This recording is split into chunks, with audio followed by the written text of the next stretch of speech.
Hey guys, AJ here, back with another one for you. So, I don't know, I know that this channel is still new, so you guys are getting to know me, but I'm a huge comic book fan. I have been my whole life. So I've been, Spider-Man, Marvel and DC, my favorite comic, my favorite hero is Daredevil. The show is my favorite, so I'm going to get that out of the way. So, as many of you probably know, if you're watching this, the MCU is basically garbage right now. It's trash. It's straight booty juice. It's just trash. And the She-Hulk show, I tried to sit through two episodes of it. I actually watched the first episode and half of the second one, and it was just so bad, I just turned it off. And I was gonna, when making a video for why She-Hulk is as bad as it is, I was trying to write down some notes and kind of put my thoughts down to verbalize kind of why it is as bad. And I came across this article that was written earlier this month. This is September of 2022. And this person inadvertently kind of explained, this is an article that's pro She-Hulk, but they're actually explaining why this show is just basically garbage. It's trash. So it's called She-Hulk Proves There's Room in the MCU for Lower Stakes. And basically, this person's saying that with the release of She-Hulk, the fifth episode, Mean Green and Straight Port into these jeans, the 9-episode series has officially crossed its halfway point. Each episode finds the She-Hulk humorously navigating her personal life in the courtroom and her newfound powers. Having crossed the halfway point, it's a pretty safe bet that the show will not suddenly veer away from its modest concerns into an end-of-the-world multicolored beam battle that has the potential to change the universe as its characters know it. Now let's stop right there. In comic fan plain speech, it just means that this show, that you shouldn't give a shit about this show because nothing meaningful is going to happen. They're basically saying that the She-Hulk, who in the comic has been part of the Avengers, part of the Fantastic Four, has been in a lot of multiversal conflicts, a lot of big conflicts, including the Secret Wars, Civil War, etc., that nothing's going to happen in this show. So unlike other heroes, where even in at least the Defenders, like Luke Cage and them in the Netflix shows saved the city, as bad as Defenders was, but you could say that Daredevil, he's a street level hero. He was fighting the Kingpin. Jessica Jones, she was fighting the Purple Man, and he was causing all types of havoc, And Iron Fist, as big of a shit show as that was, he was fighting the Hand. And the She-Hulk is a superpowered hero, and she's not going to do anything. So he goes on. As a franchise, the films of the Marvel Cinematic Universe largely feature narratives with world-changing or reality-altering stakes, which is why we go to see them, is because there's something at stake, and we feel like a hero needs to be a hero.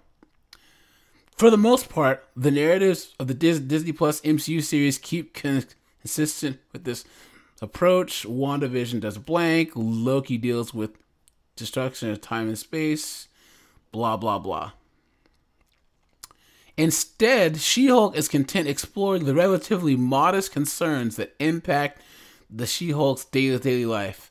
In episode 2, she tries to not stand out too much at a new job. Episode 4, she's traversing the modern dating scene. And episode 5 has her lawsuit between herself and Titania. Refreshingly, each episode allows these minute conflicts to stand on their own rather than feeling like they're the building blocks for a doomsday-level threat in the show's final episode. Now,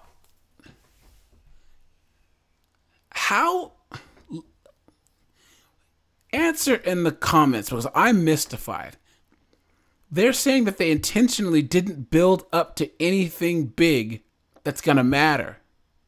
So this article is basically telling you to not watch the show because nothing happens and it's mundane. They're literally saying that the best part about this show is how mundane it is. You're going to see a superhero character, a character that's supposed to be larger than life, doing the same stuff that you do.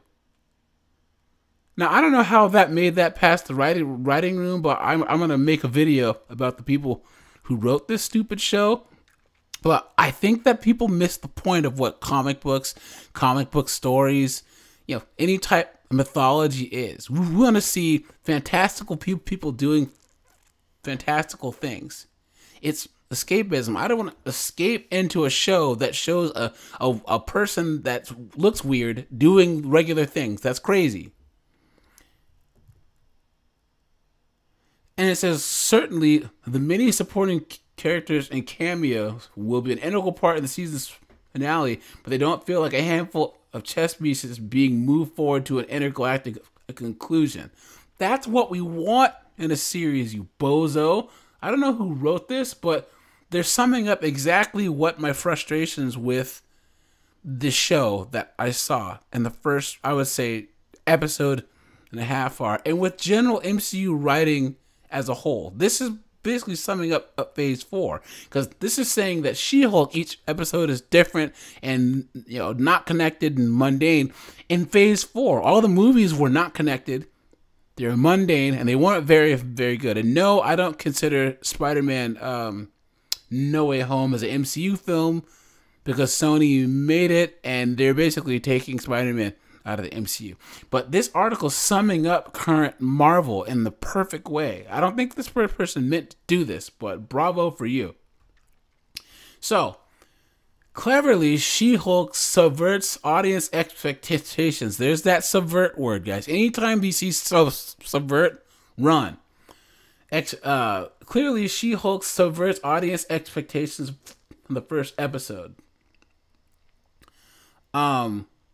The plot, the series pilot certainly suggests that the show was heading towards yet another trans-universal conflict of epic proportions when a spaceship crashes and then she gets her powers. And then they're saying it would seem like the overarching narrative would involve a showdown between She-Hulk and the Hulk and the Sarkarian army. And yet, Bruce just flies off into space aboard a Sarkarian ship in the second episode. When he leaves Earth, he seemingly takes the potential for an intergalactic climax with him, allowing the series to focus on the smaller scale issues of Jennifer's daily life. Meaning everything cool about the show got in the ship and flew away. And they expect people to stick around. So, basically, we'll sum it up in the last paragraph. So, despite its change of stakes approach, the show never feels disconnected from the MCU as it retains the franchise's comedic charm, colorful aesthetic, and reverence for superheroism. But that's bullshit, because superheroism involves fighting crimes and being larger than life and actually being super. Fully assuming its status as MCU's first workplace comedy, each episode of She-Hulk is packed with clever dialogue and tongue-in-cheek cultural comedy.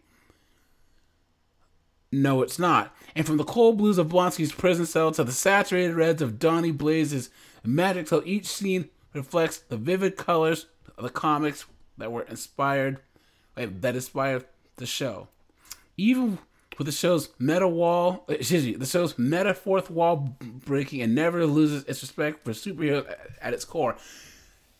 They're saying that even though she's not superheroing the entire time, it's just a complete joke. And we got here because Disney is putting a bunch of meatheads and morons in charge of Marvel. Now, you might ask, AJ, what if you haven't watched this show, like, what is your stake and why are you so pissed off? I'm so pissed off because Daredevil's my favorite hero and they teased Daredevil in the trailer. And he's not even in it. It's like episode 5 and I don't see any Daredevil yet. This is ridiculous. This is not even the old bait and switch. This is keeping people sticking around watching BS. And I'm not going to watch this anymore. I'm not. I got to episode, half episode 2. I'm gonna wait a month or whatever, and then watch all the clips of Daredevil on YouTube. So, guys, if you made it through the show to this point, or if you plan on watching this crap, leave a comment below.